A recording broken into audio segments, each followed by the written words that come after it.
Donc ils ont un masolo avec la bata coin. Moi bana coin de bavanda de to abuna bo marché que je bafanya ba beta masolo politique. On ande on a ba discours à bon que président Baraki c'est faux et archi faux.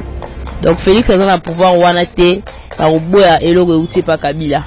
Baza en coalition Eza libala na bango eza bongo o Kabila lobi yangonde eza la bongo donc so Félix déjà avant asala ba accord nae quand il était candidat président de la République azaki daya na projet de société nae avec na programme nae il ukamba pe ba FCP baza na programme na bango mais ce qui est sûr ce qui Félix ameki ko s'imposer a ko imposer pe na programme nae c'est ça la situation au tozana ngo lelo ça dit besoin la président de la République oyo peut-être Azali n'a pas ça il y a aussi la bien mais Azali lié il a les mains liées Azali ba boko na ma kona ils lié na ba accord au ti le biso to éviter au asala na Kabila où ils ont empêché à appliquer propre programme naï.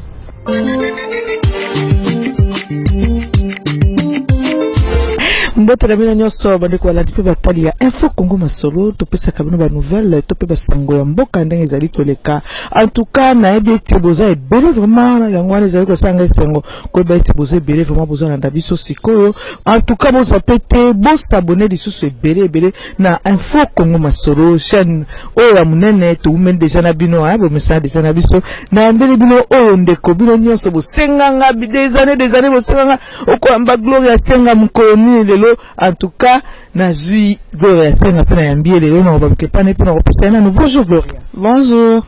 Boni. Bien. Merci ko na muno kumna kimya Gloria munene. Kimya nzambe kozara mwana nzambe. D'accord. Gloria senga o lekimo ba situation moko vraiment o ndongwani mingi na gouvernement elekaki gouvernement passé ya Kabila en tout cas lelo sikoyo po ete biso toza ko yoka toujours Kabila za ko continuer mais yo zali ko tambola librement oza ko jure na ba besoin na nyonso na ba posa na nyonso comme il se doit donc to ko ba Kabila za ko continuer to Kabila za ko continuer surtout. Bon, Kabila, il est parti sans bouger, donc à Kei, mais à bouger, il a ici Kamoro.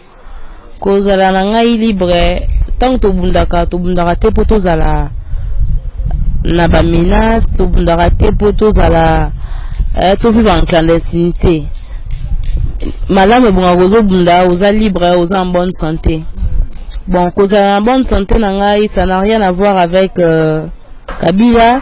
Tout autant la liberté, ça n'a rien à voir avec le fait que Kabila soit parti du pouvoir ou pas. Et ça m'a rendu na bananaï. Alors, tout le monde qui dernièrement, dengue au passé à drapeau à PPRD, c'est que depuis le côté qui prison makala, c'est que les autres on dirait ma pétion film du Mogo à l'angozungi non. Balobake kapazongi na kata nini comment on appelle ça grenu azongi na kata coquine et tortue plutôt azongi na kata coquine et ozana okako ko continuer comme ça. Bon, le problème qui est là c'est que faut le contexte est échangé. Quand il y a un contexte moko toujours na président moko azali dictateur a boy kotika pouvoir et a boy peut organiser des élections. Maintenant, tout ça, le président Yassika, Azawana, bon, peut-être pour 5 ans, on ne sait pas, mais Azawana président, légalement établi, Azali, et combat est forme Moussou parce que tout le monde qui pas pour tout le monde, l'individu Kabila, mais qui pour le système naïm. Mais nous avons un système, on va continuer le système. Nazo comme wana, tout le monde qui pour tout le monde, Kabila et son système. Et en haut, moi, la Moussou, biso kanisa qui personnellement moi Gloria biso kanisa que Kabila est vraiment parti na nyonso nae mais tu comprendre que assez renforcé yon bomo na Kabila comme le lendo sous makas donc ça se permettre à kumbara moto embouteillage eza boya ki tatambula c'est une chose au atikala osala ngote quand il était au pouvoir. C'est-à-dire que tu condamnes mon conzalelo tu reposes to pote yende mutati Kabila za la libre. Donc Kabila comme ce qu'on a la bénédiction à IDPS parce que l'IDPS c'est là qui est un grand parti historique de l'opposition, un parti radical. Mais maintenant tout le monde qui a IDPS a été renforcé FCC a PC ça la situation autre en lelo. C'est-à-dire besoin la président de la République peut-être Azali n'a pas ça, il y a ça la bien, mais Azali lié, il a les mains liées, Azali ma boko na ma connaît ils a lié na ba accord au ti le biso to éviter au asala na Kabila. Où ils ont empêché à appliquer propre programme naï. Ça dit ninga zawana loka bana gouvernement ya coalition, il luka baza premier ministre au auti na ngambo Kabila. Yepe Félix déjà avant asala ba accord naï quand il était candidat président de la République Azaki da na projet de société naï, avec na programme naï, il luka mbappé ba FCC baza na programme na bango, mais ce qui est sûr, ce qui Félix Ameki ko s'imposer, a ko imposer pe na programme naï. Maintenant dans la lure où vont les choses, au moment na batonande bazawana parce que sur 65 postes ministériels, muto aza na majorité ya ba ministre ezali FCC. Donc batouana ils doivent tout à Kabila. Attends ba ocha bango nyoso o bango ba osala. Nyoso ya bango. Kozali nini kozala na bango. Nyoso o bango ba osala ba humeur na bango même eza ko dépendre na kinga 4. Mais le lot autoka qui président de la République a fait ça qui est qui c'est qui rouge mais ba kombo mususu ba pesa qui est qui kinga. Voilà ndaka ba blo wana te wana eza marketing. Marketing il dépose ça le président. Bon c'est le président mon marketing. Biso to benga ngo na baninga na ngato to benga ngo to benga ngo nyelo ko wana communication politique tu as vu pourquoi tu benga en communication politique c'est-à-dire donc eza nango moi ya masolo babet la bata coin moi bana coin de bavanda msun de to bula bo marché ku ba fanya ba beta masolo politique on nde yana ba discours a bongo que président Baraki c'est faux et archi faux donc Félix a un pouvoir wana te a roboya eloko uti pa Kabila baza en coalition eza libala na bango eza bongo o Kabila lobi yango nde eza la bongo donc biso toka ke IDPS soutenir yo mingi na ndenge tango bakanga ki ona kasho IDPS azaki na sima yo soutenir yo ma relation pe ozaki na ona bato IDPS mais lelo comme sous contre bango na te en tout cas wana lokuta mabe na rozala ingratité nazara toujours reconnaissant base bandeko nanga ba congolais nazana ba nazalaki na ba relation très particulière na ba sa partie wana même la famille à président on a une relation très particulière na ba nazana ba vieux danga ebele na partie wana nazana ba sœur danga ebele vraiment ebele na kati ya partie wana et ba soutenanga na combat danga c'est vrai et basalaki te ke yo zwa visa kende États-Unis te wana ndeza lokuta mtasela nga visa na kende États-Unis azate wana eza nanga moko na ebini na sala pour ba voyage nanga mtasela nga kena kende visa États-Unis azate mais ce qui est sûr j'ai de très bonnes relations na batebele non entourage à président baza batu nangai et on a gardé de très bonnes relations jusqu'au jour quand il s'agit de la vérité na lobi nanga ka vérité et que le président de la République nga moko senga na votaye et en tout cas c'est ça ils ont mamboka mais humainement parlant on garde de très bonnes relations jour président de la République on sala bien nga Gloria Senga so qui na vota pour na et au-delà de ça na sala en plus c'est au lobate mais c'est le président de la République oh nga Gloria na vota et que ceux qui le lot mambozo tambola bien il faut que le bas c'est pas parce que j'ai les soutenir que des ba mamboto comme une situation boy tout on arrive c'est pas matela kene ba matela bon ils ont mabé ba critique nous se raté parce que on n'aime pas les présidents ba critique nous c'est par amour qu'on les fait parce que on veut que le pays avance parce que à un certain moment et ba vie na biso on a cru na combat ya IDPS voilà. Donc tant mususu pendenge fils Mukoko azotelemela na epe makamusu à cause en pas raison. Oui, fils Mukoko c'est vraiment il est presque ya solo wana hein oh bisonyo soto rivaka tant tozara bana ba parents ba rivaka partir bato ba rivaka c'est ça les fils Mukoko d'aujourd'hui. Ça dit ba musu bazana ils ne peuvent pas parler eza ba bloko yo il est presque eza attitude au fils Mukoko kazana eza attitude au faik ba tutu na il est presque bazana. Mais tout le monde qui va tout le monde comme plus ba défenseur puis ba protecteur et FCC ba kati fils Mukoko suki ba betier Ouais, voilà, on les a na bango, mais moi je reste activiste, même en parti politique na bango, mais le combat des fils Moukoko c'est un combat encouragé, à acclamer, à applaudir vraiment. Merci beaucoup, le corps participé comme bon activiste, tout cas qui activiste, belé bazo réclamer pouvoir. Lelo comme batien sur bazo kabola gato, babosani bango, bango babundeli de pes, bango babundeli ba opposition, babundeli ba opposition belé, babundeli opposition nyon sotango. Kabila zaki ko mona bango, Kabila zaki ko nyata bango, Kabila zaki ko déboucher ba misusu na kati ba parti politique ya opposition, bino bozaki toujours côté les na makamba Kabila. Lelo le pouvoir comme ko kabola ma entre UDPS na FCC, babosani ba activiste o ba memaki bango na combat, ba activiste ba comme côté les ma ko réclamer pouvoir. Est-ce que parmi les bâtons, ils ont réclamé le pouvoir, bah, peut-être pas mon ministère, mon code de à la table. Bon, on n'a pas besoin de ça. Nana a 26 ans. Nana a 26 ans et puis, Nana a vu mon laï liboso langa. Nzamba yebi o abombeli nga liboso. Nana pour sa parcours. Non, ça non parcours nanga. Parcours non, il y a militante. Naza nango déjà.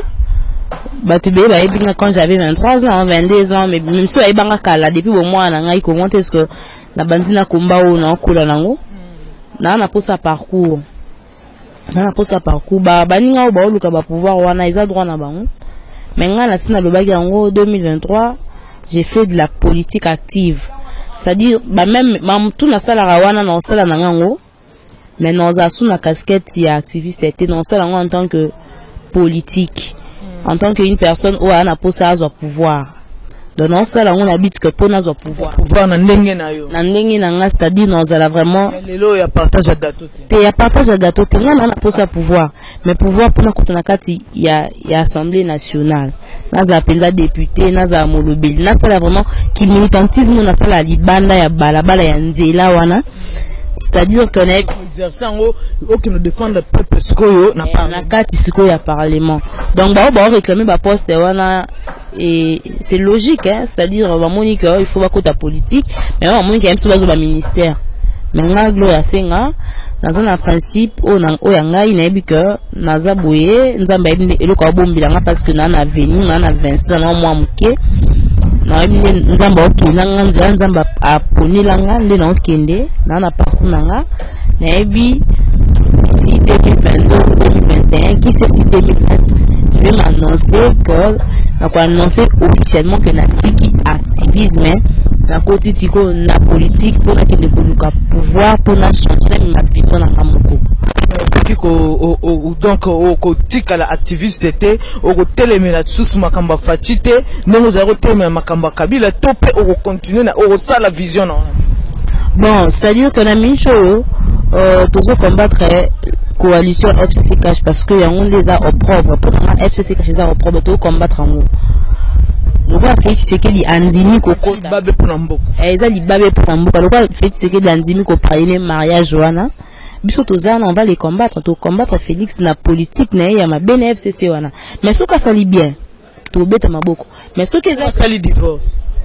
Bon, on dirait que tout souhaite. En tout cas, sauf que da sali divorce na habité. Jour wana na met la champagne. Jour pelant Félix Tshisekedi. Peut-être bon, ba divorce de choses, peut-être quoi annoncer mais par les gestes. En tout cas, il sera vraiment acclamé. Et puis on sera là vraiment pour l'accompagner. Mais aussi en tant que Ozalaka na kata mariage, aussi en tant que FCC à Kobanda Ozalaka na orgueil à Kominangwa parce que au moment surtout zone na simalisme 2018, tu vas voir que les FCC a comment il affaibli. À qui sur la force c'était donc ba on a bino ba laisser sur la senga bo ba on a bino ba nzambe. Et ba on a pla ba so banga bino. Mettons bazui ba réussir ko débaucher un grand parti politique comme IDPS ba comme siko na lolendo ba ebike blanchisserie na bango ezawana mta protéger bango azawana ça veut dire que sauf fait qu'il a divorcé tant mieux mais ce qu'a continué o tambo mamba o aboni o asalma comme lelo accueilli président Sénat accueilli président Sénat ce comment ba bloko nyoso wana olinga Félix ndengeni oko apprécier ba œuvre Félix ndengeni na makambo bongo ça dit ndena ba Félix Tshisekedi à cause na ba comment on appelle ça, à cause on a bonne intention à y à cause on a monté mon malamu na mais bateau tellement qui sont majoritaires bateau tellement que pour na bango ils estiment que bah ça Félix pouvoir baotika ye jamais tranquille akokisa bavision na ye azala nango mpona Congo te yango wana biso tozala na toujours mpona kotelemela coalition wana mpona kodénoncer bamefe nyonso omoni ke kubanda bazwi pouvoir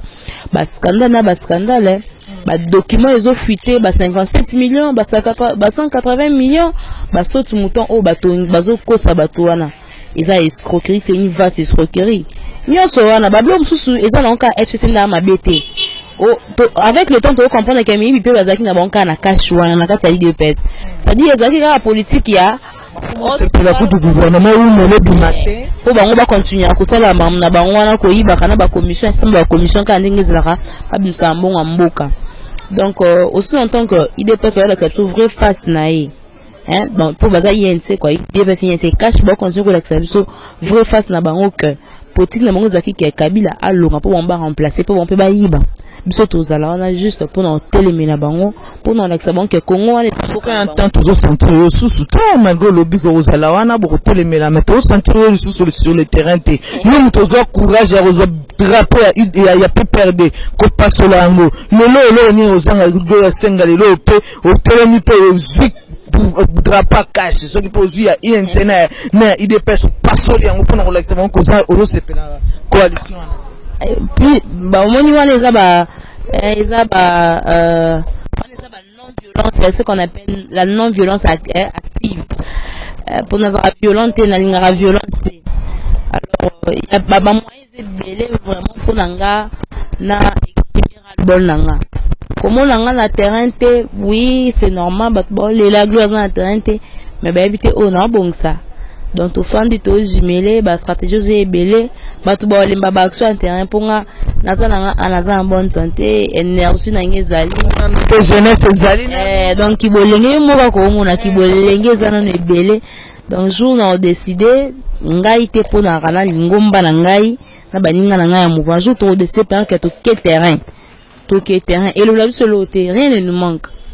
D'accord, merci Gloria. To comme déjà pratiquement na suka ya mo analyse to sali nayo to na habité ce qui concerne okoza nango pona kopesa na kati ya likambo oyo sangisi coalition FCC na kati na habité concerne okoza nango président de la République atako tala biso te akoka ta travers batuna.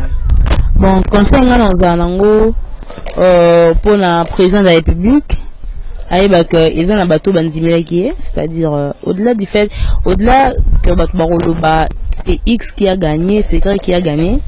Félix Tshisekedi n'est un bateau bavotai qui est. Ils ont une famille ou la mukara jouana c'est un mboula. Babito que vous Félix Tshisekedi, Félix Tshisekedi pour un changement. Tu vas quitter Mambonyo sur comme Aboé, FCC ou Topeni. Aza mobali aza mukolo aza pe muto aza ki mobali asala vraiment ki mobali na ye et aiba que quand na lobby il y a une partie du peuple o vota ki pona ye qui croit encore o bazondi milaye donc étant eza nango maintenant eza pété parce que tout comme les gens ndeti lo na 8e mois qui tend vers sa fin dans quelques 3 mois ici tu as déjà na la fin du mois il y a 2019 tout côté 2020 2020 2021 2022 des asuka mandat n'est pas c'est 2023 les année moko électorale donc aibe la temps les amuke lelo soki mandat na échoué bakolobate azalaki na FCC ba omona kaka il a tout intérêt à s'imposer na coalition quand ça ngana en plus ya ngana pour la 2023 pour limbisa été to ko juger par rapport à acte na azo promettre ndé ebele mais misala OK. D'accord, merci beaucoup Gloria Senga, merci activiste mundene ya mboka na biso, merci na bino bolanda kabiso. En tout cas, bandeko na biso ya Bruxelles na bosani bino te dinambuyi bandeko ya Paris, Christelle Mbakanda Sikabo Zali. En tout cas, merci mingi na bino pour félicitations na famille Patricia Kambajiba o abalisaki na Londres depuis Londres. En tout cas, na bosani bino te vraiment mais félicitations na bino nyonso. Merci na Adèle Kena Biuma Oazali lelo na France mbote na bino nyonso famille Mbui Mobimba Lidimbui batu nyonso o balandaka biso bozaka fidèle merci na bino nyonso vraiment nga na koloba na bino au revoir to kuta na mikongo ya merci beaucoup na Gloria Senga pour l'occasion yo apesi biso ya koyamba au revoir bye.